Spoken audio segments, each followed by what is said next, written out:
예수께서 예루살렘으로 올라가려 하실 때에 12 제자를 따로 데리시고 길에서 이르시되 보라 우리가 예루살렘으로 올라가노니 인자가 대제사장들과 서기관들에게 넘겨짐에 그들이 죽이기로 결의하고 이방인들에게 넘겨주어 그를 조롱하며 채찍질하며 십자가에 못 박게 할 것이나 제3일에 살아나리라.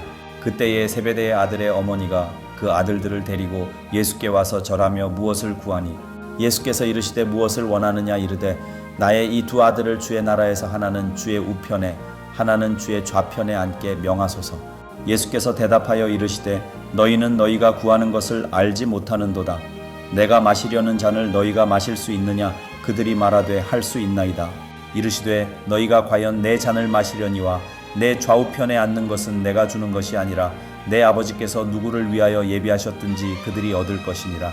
10 제자가 듣고 그 두 형제에 대하여 분이 여기거늘 예수께서 제자들을 불러다가 이르시되 이방인의 집권자들이 그들을 임의로 주관하고 그 고관들이 그들에게 권세를 부리는 줄을 너희가 알거니와 너희 중에는 그렇지 않아야 하나니 너희 중에 누구든지 크고자 하는 자는 너희를 섬기는 자가 되고 너희 중에 누구든지 으뜸이 되고자 하는 자는 너희의 종이 되어야 하리라. 인자가 온 것은 섬김을 받으려 함이 아니라 도리어 섬기려 하고 자기 목숨을 많은 사람의 대속물로 주려 함이니라. 여러분 철학자 중에 메슬로우라는 사람이 있어요. 그 사람이 누군데?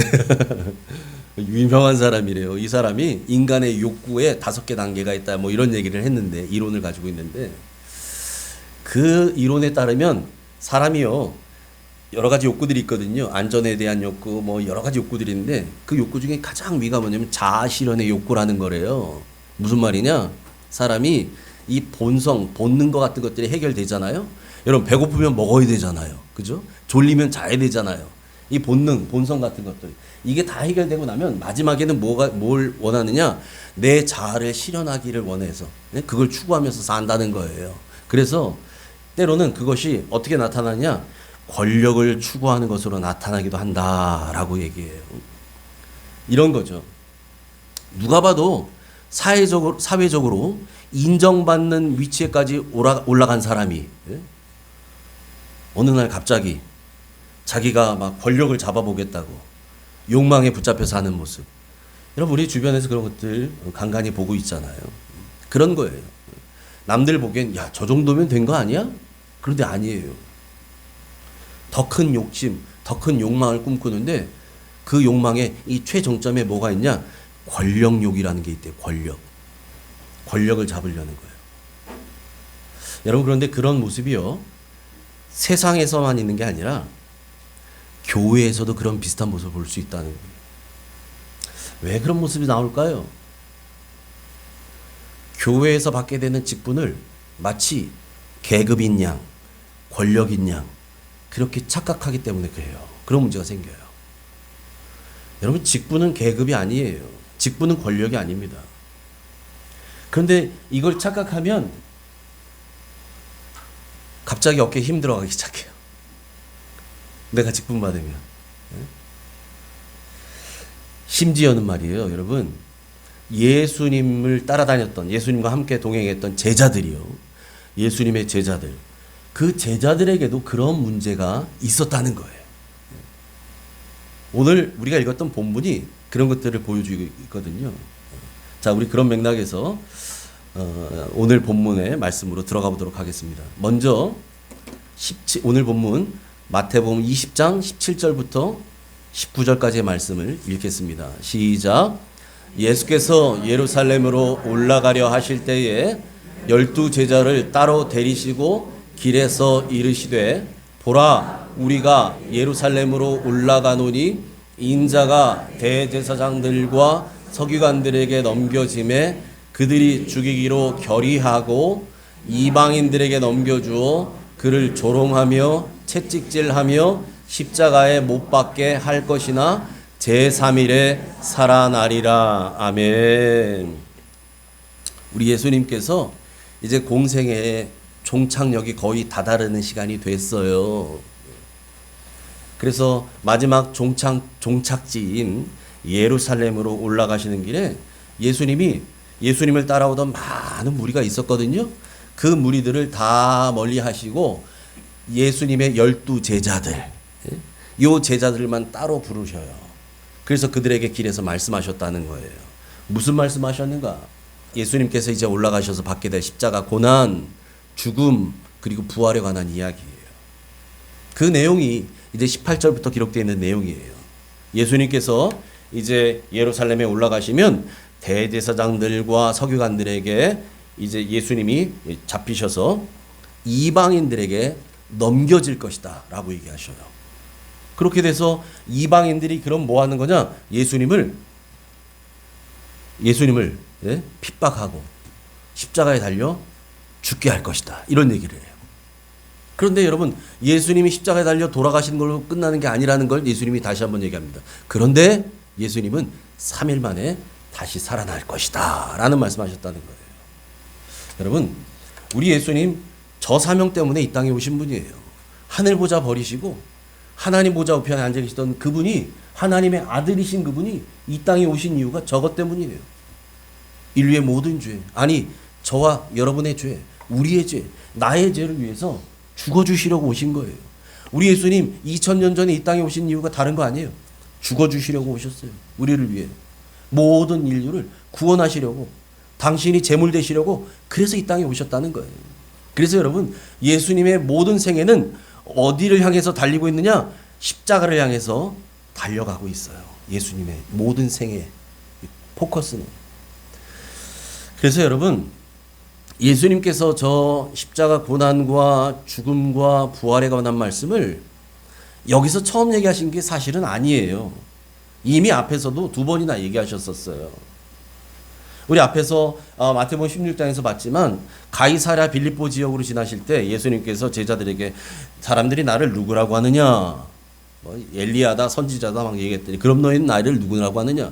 그때 베드로가 얘기하잖아요. 주는 그리스도시요 살아계신 하나님의 아들입니다. 바요나 시모나, 내가 잘 알았도다. 그런데 네가 대답한 그것이 내가 혈육을 통해서 한 것이 아니라 하늘에 계신 아버지께서 알려주신 것이다. 그리고 난 뒤에 무슨 말씀하시냐? 예수님이 이제 십자가에 달려 돌아가실 얘기를 거기서 처음 꺼내셔요. 그렇게 시작하셨던 예수님의 순환 예고의 말씀이 오늘 예루살렘을 올라가는 길에 무려 3번째, 저 말씀이 벌써 3번째 하신 얘기란 얘기예요. 3번째 하셨어요.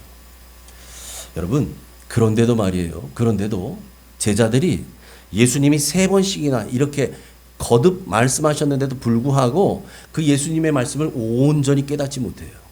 깨닫지 못합니다. 우리 주님은 하늘의 뜻을 말씀하고 계신데 제자들의 마음은요, 이 땅에 있었어요. 제자들의 마음은 온통 이 땅에만 있어요. 근데 주님은 지금 하늘의 뜻을 얘기하시거든요. 그러니 알아들을 리가 있나요? 듣긴 들었는데 한 귀로 듣고 한 귀로 흘려버리는 거예요. 그래서 오늘 본문에서 기록되어 있는 이런 일이 벌어지는 겁니다. 20절, 21절 같이 읽습니다. 그때에 세베대의 아들의 어머니가 그 아들들을 데리고 예수께 와서 절하며 무엇을 구하니 예수께서 이르시되 무엇을 원하느냐? 이르되 나의 이 2 아들을 주의 나라에서 하나는 주의 우편에 하나는 주의 좌편에 앉게 명하소서. 여러분 20절 보세요. 앞에서 19절까지 예수님께서 이제 순환 예고의 말씀, 내가 올라가서 십자가에 달려 죽고 3일 만에 부활해 갈 것이다. 저 말씀이 끝나고 났는데 바로 20절에서 이렇게 시작해요. 말씀이 그때에 세베대 아들 어머니가 아들들을 데리고 예수께 왔다. 그때가 언제예요?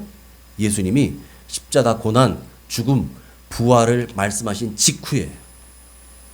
지금 다른 때가 아니에요. 이제 예수님께서 예루살렘에 왜 가시는지 죽으시러 가시는 거거든요. 거기 가서 죄 없으신 그분이 거기에서 갖은 고초를 당하고 이제 달려 돌아가실 거거든요. 그리고 사흘 만에 부활하실 거거든요. 그것을 제자들에게 미리 알려주신 거예요. 그것도 무려 3번씩이나. 그런데 그 말씀하셨을 바로 그때에 세베대의 아들의 어머니가 예수님을 찾아왔다는 거예요. 세베대의 아들이 누구냐? 야고보와 요한이에요. 예수님이 사랑하는 12제자 중에서 특별한 사랑을 받았던 3사람, 베드로, 야고보, 요한, 이 3사람이에요. 이 3명 중에 들어가는 이 2사람, 야고보와 요한, 세베대가 아버지 이름이거든요. 야고보의 아버지가 세베대예요. 그 세베대의 아들인 야고보, 요한 이 두의 어머니, 그러니까 세베대의 아내가 되겠죠. 복음서에 보면 살로메라고 이야기합니다.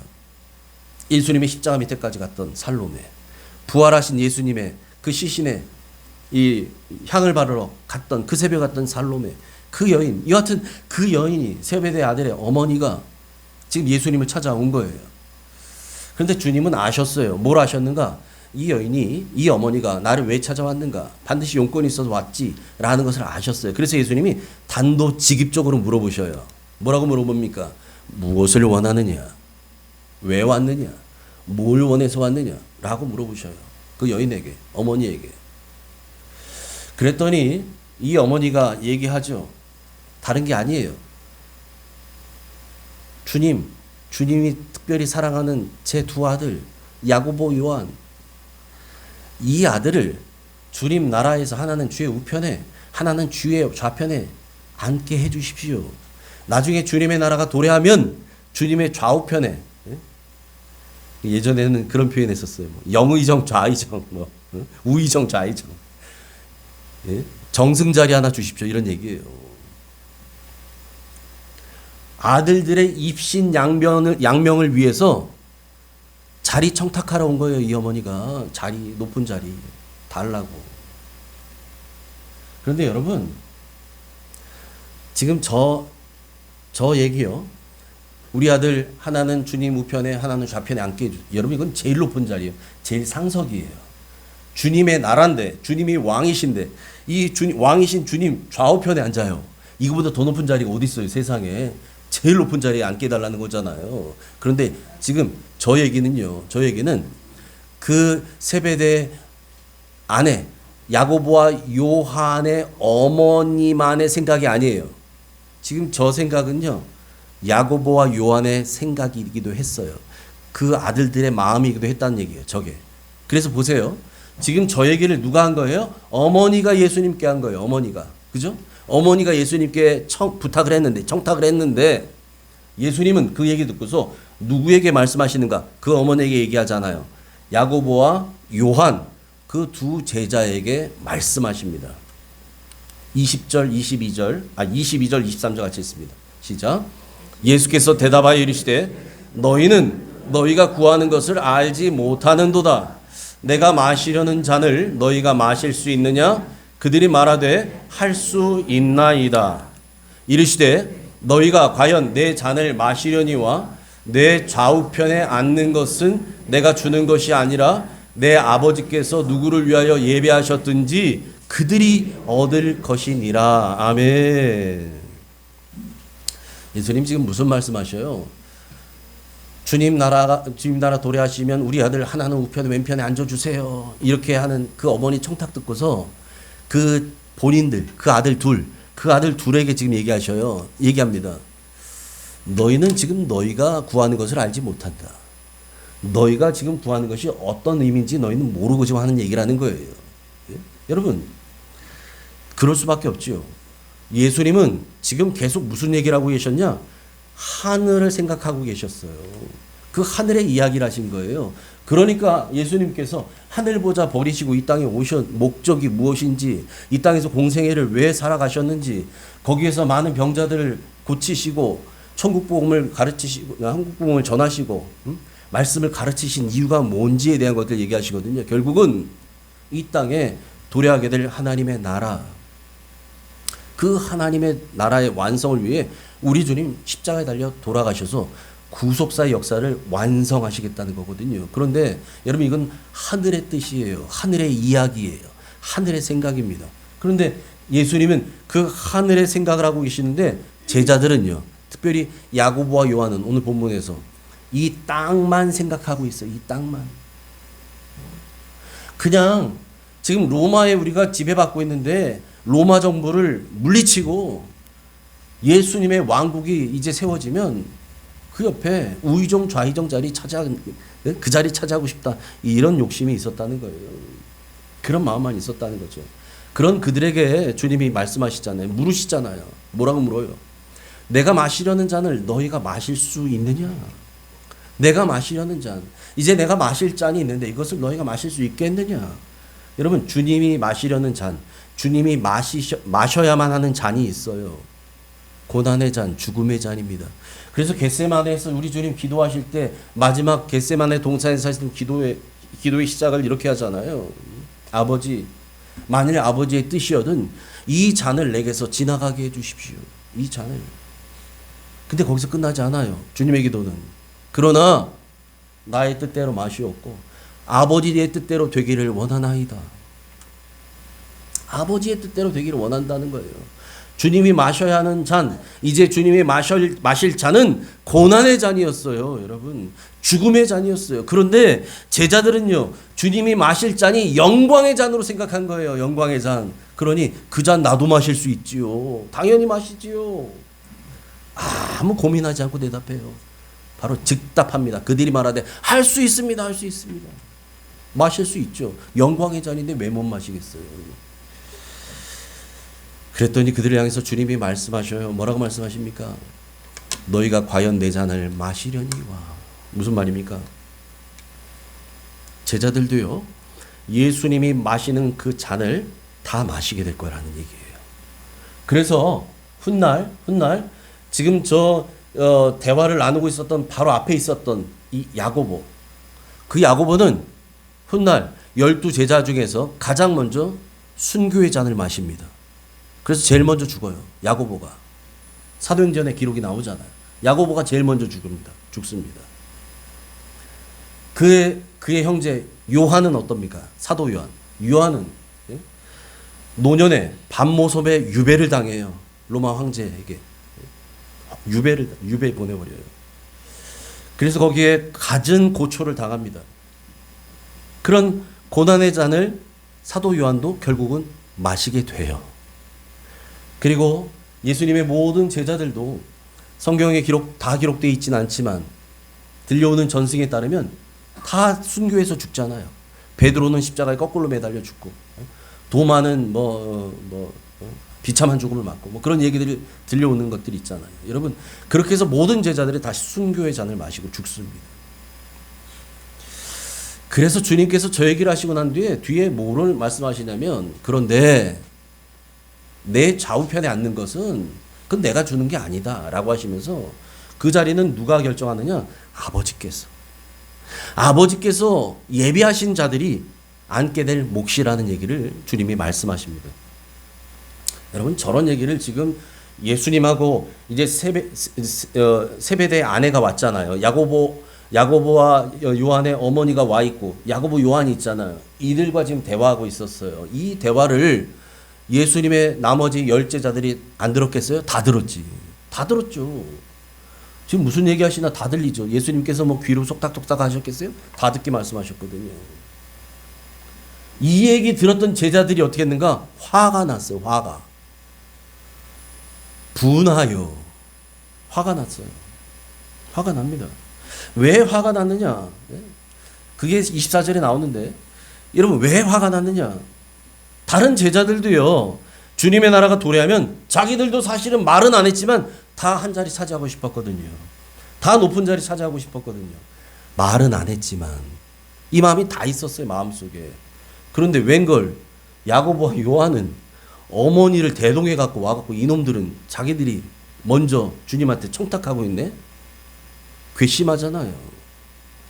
그래서 제자들 마음 가운데 야고보와 요한에 대한 질투가 일어난 겁니다. 지가 뭐라고? 지가 지들이 얼마나 잘났다고 이런 거 있잖아요. 질투심이 확 일어나는 거예요. 화가 나는 거죠. 예수님이 그걸 아셨어요. 그래서 예수님께서 이제 다른 제자들까지 다 불러 모읍니다. 얘들아, 이리 오너라. 그리고 말씀하셔요. 25절부터 27절 같이 읽습니다. 시작. 예수께서 제자들을 불러다가 이르시되 이방인의 집권자들이 그들을 임의로 주관하고 그 고관들이 그들에게 권세를 부리는 줄을 너희가 알거니와 너희 중에는 그렇지 않아야 하나니 너희 중에 누구든지 크고자 하는 자는 너희를 섬기는 자가 되고 너희 중에 누구든지 으뜸이 되고자 하는 자는 너희의 종이 되어야 하리라. 아멘. 여러분, 세상의 모든 권력자들은 자기들이 가지고 있는 이 권세로 사람들을 부립니다. 그리고 다스리지요. 그런데 예수님께서 말씀하셔요. 세상의 그 권력자들, 이방인의 집권자들, 고관들은 그렇게 살지만 얘들아, 너희는 그렇지 않아야 한다. 예수님의 제자라면 그렇게 살지 말아야 된다는 거예요. 예수님을 믿는 우리 그리스도인들은 그렇게 살지 말아야 된다는 거예요. 그러면서 무슨 말씀하시냐? 그것은 천국의 방법이 아니라는 거죠. 천국의 방법, 천국의 방식을 이야기하시는데 무슨 얘기를 하냐? 이렇게 얘기하죠. 너희 중에 누구든지 크고자 하는 자는 너희를 섬기는 자가 돼야 된다. 크고자 하는 자가 있으면 역설이죠. 오히려 섬기는 자가 되래요. 또 으뜸이 되고자 하는 자는 너희의 종이 되어야 할 것이다. 이렇게 말씀하십니다. 여러분, 하나님 나라의 이 권위는 권력을 통해서 생기는 것이 아니거든요. 내가 힘이 있다고, 권력이 있다고, 내가 권위가 높아지는 게 아니에요. 하나님 나라의 권위는 오로지 섬김을 통해서 얻게 되는 줄 믿습니다. 그래서 저 얘기를 하시는 거예요. 여러분, 힘, 파워, 권력, 이거는 인간적인 방법으로 얻을 수 있을지 몰라도 권위는 얻을 수 없어요. 권위는. 그 권위는 하나님이 주시거든요. 권위는. 근데 누구에게 줘요? 섬기는 자들에게 준다는 거예요. 섬기는 자. 그래서 예수님은 공생애를 사시는 동안에 그것을 보여주셨어요. 그 섬김의 본이 되어 주셨어요. 그래서 여러분, 뒤에서 나중에 보겠지만 제자들의 발을 씻기거든요. 예수님이.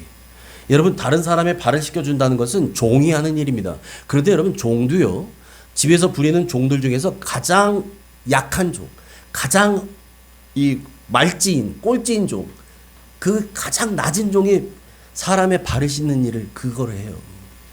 종 중에서도 위의 종은 그거 안 해요. 가장 낮은 종이 그거 하는 거예요. 그런데 예수님이 그 일을 하셨다는 거예요. 예수님이 그 섬김의 본을 보여주시면서 이렇게 말씀하시죠. 28절입니다. 시작. 인자가 온 것은 섬김을 받으려 함이 아니라 도리어 섬기려 하고 자기 목숨을 많은 사람의 대속물로 주려 함이니라. 아멘. 우리 주님이 이 땅에 섬김을 받으러 오시지 않았다는 거예요. 여러분, 섬김을 받으시려면 우리 주님 하나님 보좌 우편에 그냥 계셨어야죠. 이 땅에 오실 필요가 없으시죠. 거기서는 천군 천사가 우리 주님을 다 섬겼거든요. 그 자리는 그런 자리거든요. 그런데 그걸 마다하고 그것을 버리고 내려오셨잖아요. 왜 오셨는가? 섬김을 받으러 온 거 아니다. 나는 도리어 섬기려고 왔다. 나는 이 땅에 섬기러 왔다. 섬기러 왔다. 그래서 심지어는요, 주님의 목숨을 많은 사람들의 대속물로 주려고 오셨대요. 대속물. 여러분, 이것은 속전이라고도 하는데요. 무엇인가를 대속해서 죽어주는 제물이 되기 위해서 오신 거예요. 죄값이 되어주시려고. 예수님의 생명값이 우리의 죄값이 되어주신 거예요. 그 죄값을 치러주셨어요. 예수님의 생명값으로. 그래서 우리가 구원받게 된 줄 믿습니다. 여러분, 그 대속물이 되어주시려고 오셔서 우리를 위해 십자가에 달려 돌아가신 거예요. 여러분, 가장 높은 권세를 가지신 분이 가장 낮은 자리로 내려오신 거예요. 가장 강한 권력을 가지신 분이 가장 약한 모습으로 죽어주신 거예요. 하나님 나라의 권위는요, 그래서 자기의 권세를 내려놓고 섬기는 자들에게 주어집니다. 하나님 나라의 권위는 자기의 이 연약한 자들을 위해서 자기가 누릴 수 있는 이 권력마저도 내려놓는 자들에게, 그런 사람들에게 주어진다는 거예요. 그래서 우리 주님이 가장 크신 분이, 가장 높으신 분이 친히 그 섬김의 본을 보여주셨다는 사실입니다. 그 절정에 십자가가 있어요.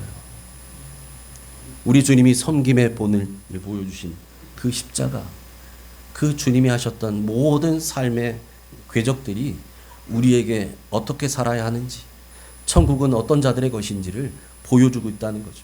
여러분, 그렇다면 저와 여러분, 우리는 어떻게 살아야 할까요? 우리의 신앙생활은,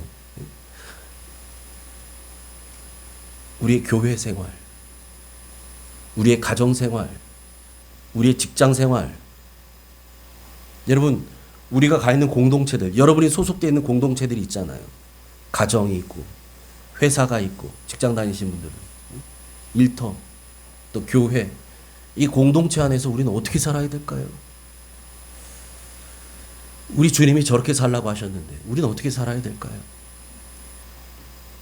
제가 마지막으로 이야기 하나로 오늘 설교를 마무리하려고 합니다.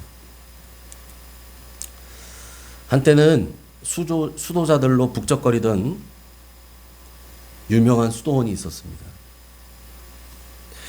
세월이 흘러서 사람들이 점차 줄기 시작하더니 이제는 사람들이 거의 찾지 않는 수도원이 됐고요. 그 수도원에 남아있는 사람도 나이가 이제 많이 든 수도사 5명, 거기에 원장 수도사까지 6명이 전부에 그런 수도원이 있었어요. 그런데 안타깝게도 그곳에 남아있는 그 수도사들 6명밖에 안 남아있잖아요. 그 수도원에 지금은. 그 6명의 수도사들은 안타깝게도 서로를 믿지 못하는 사이가 돼버렸어요. 믿지 못해. 서로 신뢰하지 않아요. 사소한 일로 다투기 시작합니다. 조금만 잘못해도 용서하지 않고 싸우고 또 원망하는 마음으로 하루하루를 살아가요. 다 누구 때문이야, 누구 때문이야, 누구 때문이야. 그러니까 욱하면 싸우고 수도사들이. 그러니 여러분 그 수도원의 분위기가 어떨까요? 완전히 우울한 곳, 완전히 죽어버렸어요. 그 수도원이. 그러던 어느 날 지혜로운 한 노인이 그 수도원을 찾아왔어요. 그리고 그 수도원이 그렇다는 것을 알고 수도사들을 다 불러 모읍니다. 그리고 말합니다. 여러분, 제가 한 가지 비밀을 여러분에게 알려드리겠습니다. 그것 때문에 제가 왔습니다. 여러분들 중에 주님이 계십니다. 주님. 이 말을 듣고요, 수도사들이 깜짝 놀랐어요. 그리고 서로를 쳐다보는 거죠. 그리고 다들 생각에 잠기는 거예요. 우리 중에 주님이 계신다고? 누가 주님일까? 누가 주님일까? 저 까칠한 요한 수도사가 주님인가? 아니면 맨날 졸기만 하는 저 베드로 수도사가 주님일까? 여러분, 그날 이후에 이 수도원의 분위기가 완전히 바뀝니다. 왜 그랬을까요? 분명히 우리 6명 중에 주님이 한 분 계시잖아요. 그런데 누군지는 우린 모르잖아요. 나는 모르잖아요. 누가 주님이신지 몰라요. 서로가. 그러니까 그날 이후부터 서로를 주님처럼 섬기기 시작하는 거예요. 주님처럼. 예전 같으면 와! 화를 낼 만한 일이 생겨도 아니야. 혹시 저분이 주님일지 몰라. 이런 생각을 하면 화났던 마음이 쑥 가라앉아. 그리고 친절하게 말하게 돼요. 친절하게 이야기. 예전 같으면 왜 나한테 이런 일을 시키는 거야? 짜증나게, 귀찮아. 했던 일도요. 아니야. 주님이 시킨 일일지 모르잖아. 생각하고 어떤 일이든지 정성껏 하게 된 거예요. 그 결과 여러분, 그 수도원은 이제 사랑과 존중과 기쁨이 가득한 곳으로 변해가기 시작해요. 그리고 수도원을 방문한 사람들이 이 수도원이 이상해졌다? 전 같지 않은데 이걸 느끼기 시작하는 거예요. 그 수도원에 오면 뭔지 모르는 사랑의 느낌을 받아요. 행복감에 젖어요. 그러니까 아무도 안 오던 그 수도원에 한 사람, 두 사람 소문이 나기 시작하면서 사람들의 발길이 오기 시작해요. 사람들이 점점 많이 모입니다. 여러분, 그렇게 해서 더 많은 사람들이 그 수도원을 찾게 되었고, 그래서 그 수도원은 이제 다시 그 지역의 영적인 중심지로 우뚝 서게 되었다라는 이야기예요. 여러분, 우리 옥정 가족들도 서로를 주님처럼 섬길 수 있기를 축복합니다. 우리 중에 주님이 계셔요. 우리 중에 주님이 계셔요. 여러분, 이 마음으로 서로를 대하면 함부로 대하지 않습니다. 우리 중에 주님이 계셔요. 어쩌면 우리 권사님이, 우리 집사님이, 이제 갓 등록하신 성도님이 주님이실지 몰라요.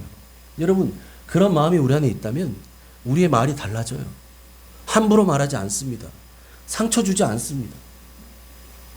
여러분, 그렇게 되면요, 우리는 누가 뭐래도 천국을 맛보는 신앙생활, 교회생활 하게 될 줄 믿습니다.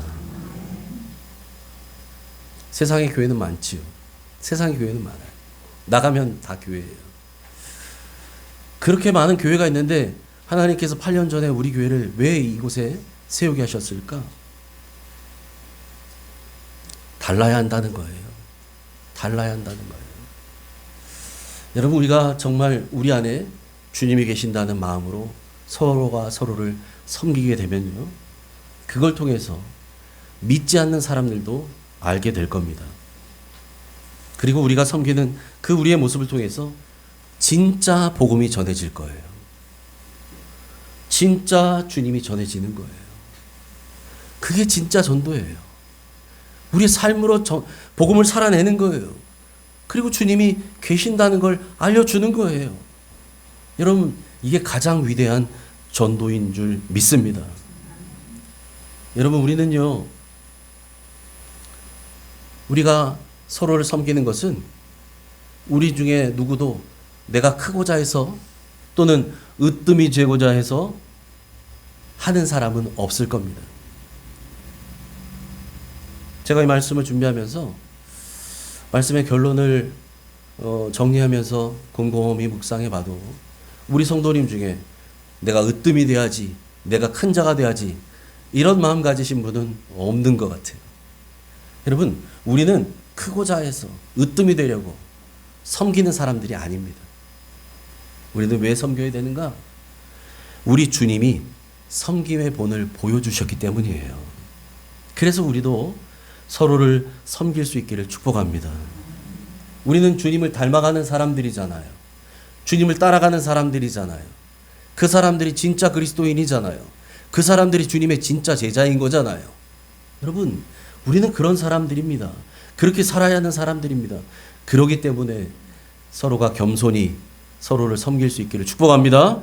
그래서 우리 교회는 우리 주님이 정말 기뻐하시는 교회, 그리고 이곳에서도 천국을 맛보며 살아가는 교회 되기를 주님의 이름으로 축원합니다. 아멘. 하나님 아버지, 감사합니다. 오늘도 말씀을 통해 우리 주님께서 이제 예루살렘으로 올라가시는 그 마지막 길에서 말씀하셨던 말씀들을 통해 우리가 어떻게 살아야 하는지를 다시금 점검하고 공동체 안에서 어떤 자가 되어야 되는지 말씀을 통해 깨닫게 해주시니 감사합니다. 하나님, 우리 주님이 친히 하늘보자 버리시고 이 땅에 내려오셔서 섬김의 본을 보여주셨습니다. 그것처럼 주님, 우리도 그 주님을 본받는 사람, 그래서 우리도 서로를 섬기는 사람들 되게 해 주옵소서. 우리는 크고자 해서 섬기는 사람들이 아닙니다. 우리는 으뜸이 되려고 섬기는 사람들도 아닙니다. 주님이 섬기셨기에, 주님께서 친히 그렇게 살아주셨기에 우리도 주님 따라 섬기며 사는 사람들 되기 원하오니 우리 안에 주님의 마음을 품게 하시고 주님의 겸손을 닮아가는 사람들 되게 해 주시옵소서. 예수님 이름으로 감사하며 기도하옵나이다. 아멘.